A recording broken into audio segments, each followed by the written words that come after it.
Howdy everyone, and welcome to my YouTube channel, Snapshots Corner. The topic for today is this one. This is the Uberti reproduction of the 1875 Remington, also called the Outlaw. And man, is this a badass looking good revolver. It has an impeccable color case hardening. I don't know if you can call it that, but they do use a chemical process, but it looks really nice.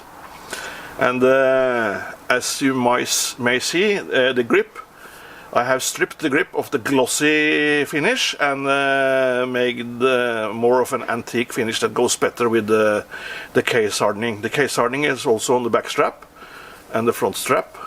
And you know, the 1875 was in production from 1875, you're absolutely right, until 1889 only.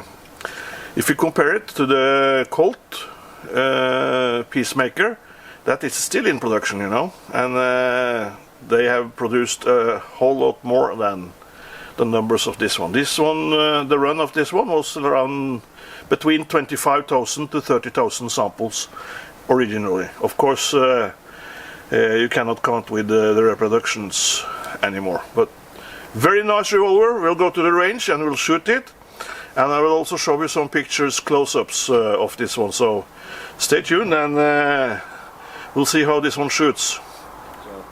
I'll shoot a few strings with black powder loads, 30 grains of slaughter stock 3F. That's a stout load, I guess, but we'll see if it hits anything. It's a start at least. I think I can manage it. So just stay tuned. Of course, eyes and ears, always important when you shoot this kind of firearms. The 4440 is a very... As I'm at the range and all by myself, I do not do the cowboy load. I load 6. I know you're supposed to load 1, skip 1 and load 4. That's the cowboy way, but as I'm here all by my lonesome, I will shoot 6. Revolver is at half cock. Eyes, I need the extra iris and all that, so I'll shoot with 2 hands in the beginning just to see what it will group like. So it's a fresh load, I'll tell you that. I don't think it's too bad.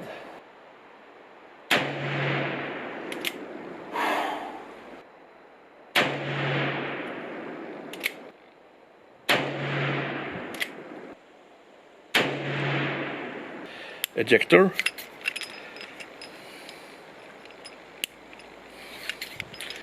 Look at that gorgeous case hardening. And the grips came out really nice when I antiqued them and make them a little duller, because that glossy thing that the Uberti has on their revolvers, don't like it too much.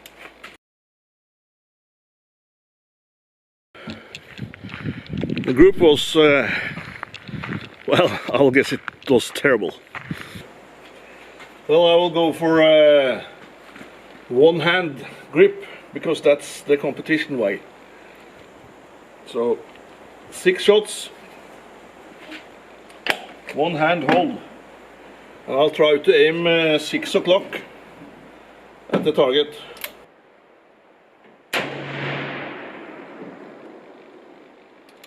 Well, you will feel you're alive, you know.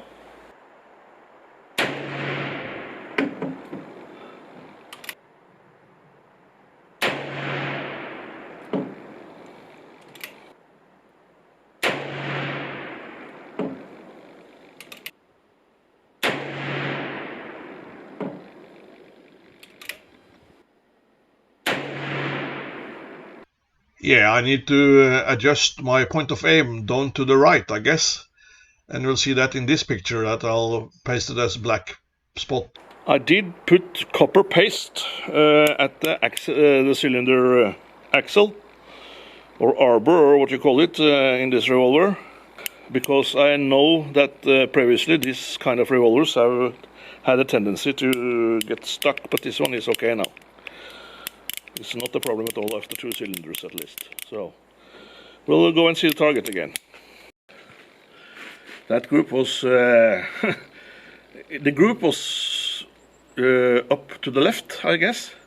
I think I will hold through 6 o'clock with one hand, and we'll see what we can make of it.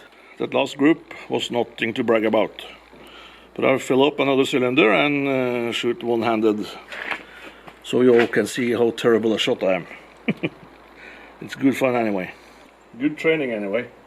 I'm on the target at least. I hold 5 o'clock and hit 9 o'clock.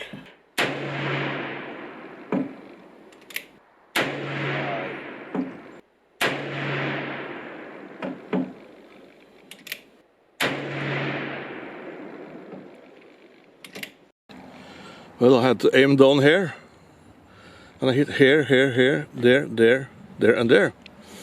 So perhaps I should try to aim just 6 o'clock. I just did that, you know, but I'll try another one. Yeah, I will load up another cylinder with 6 shots, and after quite a few shots now, this cylinder doesn't bind up at all. So that's probably a thing in the past. And if you're careful and lube up your cylinder pin with copper paste, that's a good trick. Not a trick, that's a good way to keep it working.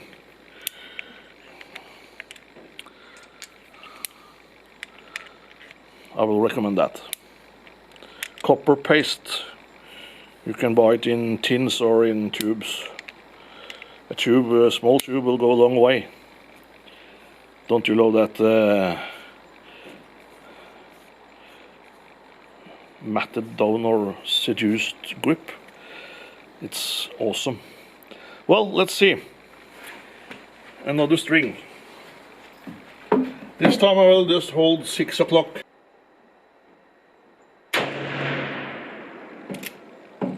I think I will reduce the load to 24 grains. That's more than enough. I just thought I'll try it out with a full load in the beginning. Work my way down from there.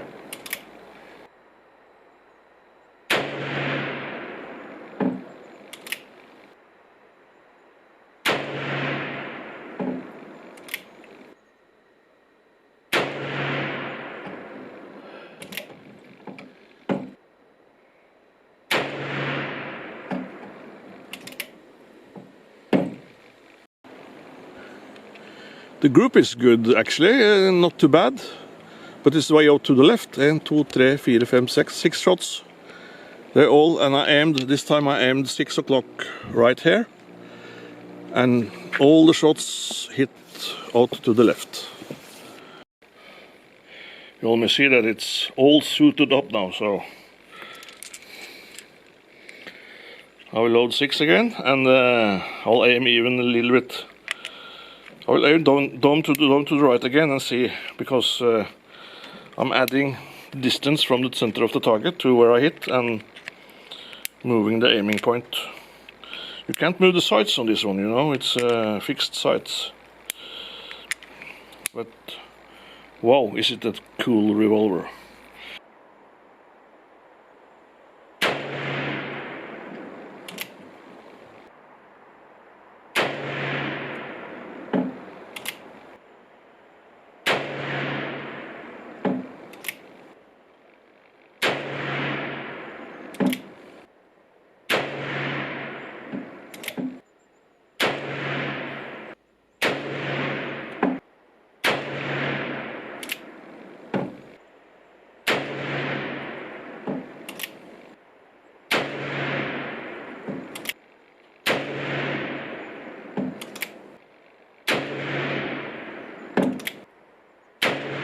6.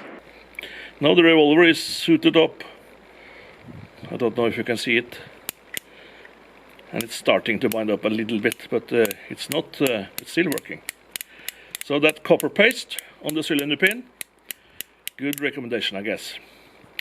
Well, let's see this last target. Well, when we shoot competition, we shoot 13 shots, and the 3 worst ones goes out. So a miss, and this one goes out, and I have 3 counting 6. That's 4, 8, 12.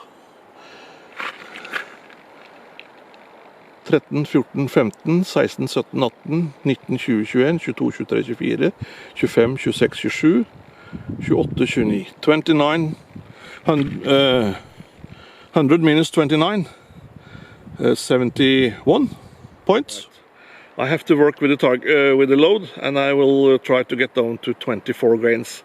That's more adequate, and I think a better load might be even more efficient. But now I've tried full hose loads, and it works, but it's a handful and then some.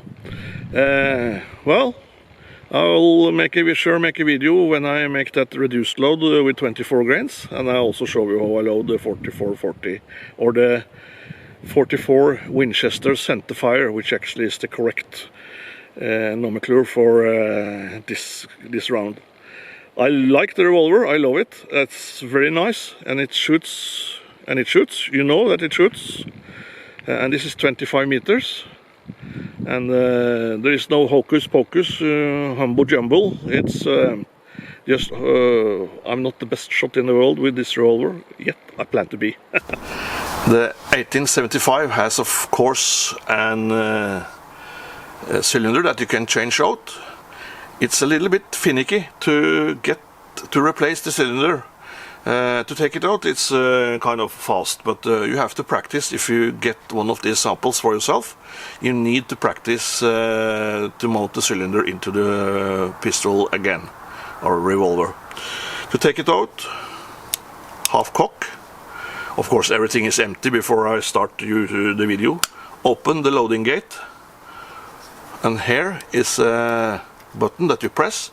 Then you extend your cylinder pin and take out the cylinder, and that's it. That's not too bad. To get it in again, you need to practice. Then you have to close the hammer.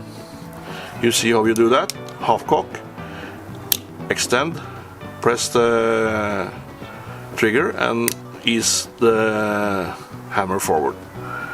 And of course there is nothing in the cylinder, so this is all done in safe manners.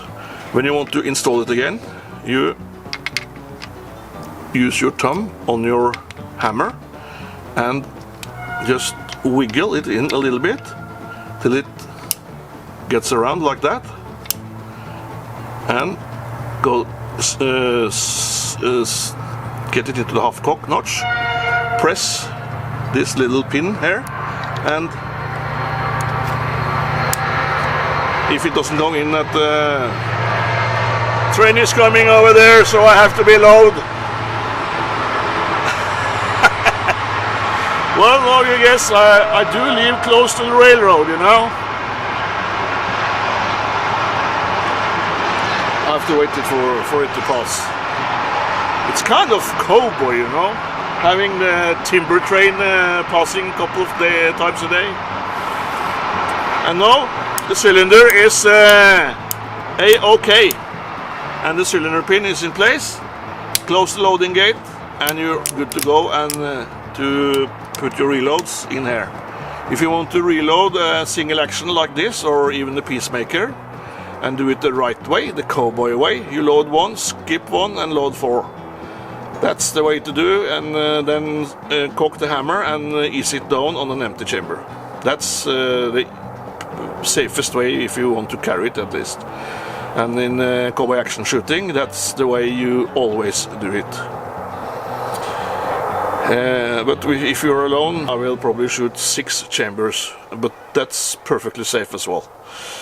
because you are on the range and you're always pointing the gun in a safe direction, that's saying towards the target. So just thought I'd show you that little finger pointing thingy to change the cylinder out. It's a bit finicky, but once you get to know it, it's not a problem at all. I've come to be very pleased with this revolver.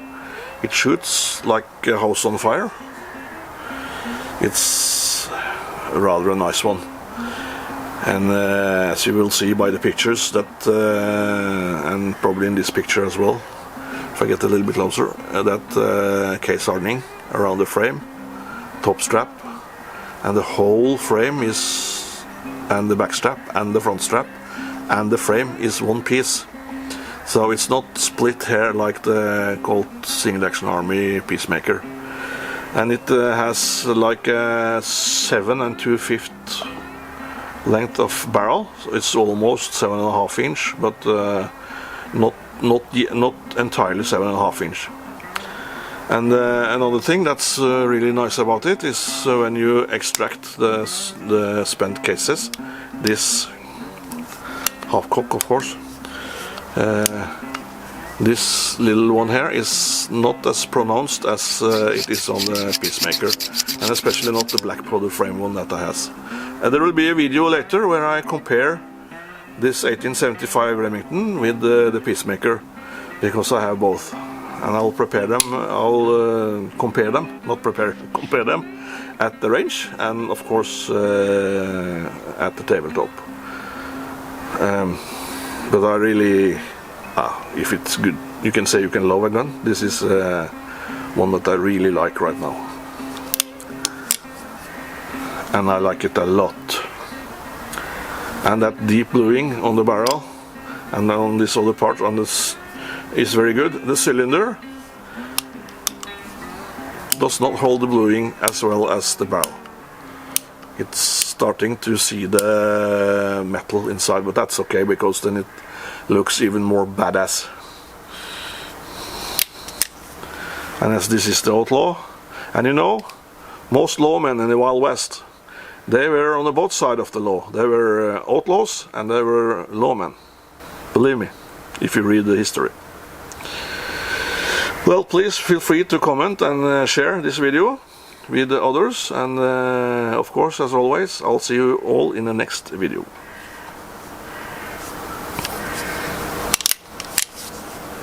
Good revolver. And by the way, these holsters are made many years ago by a friend of mine when I was doing cowboy action shooting.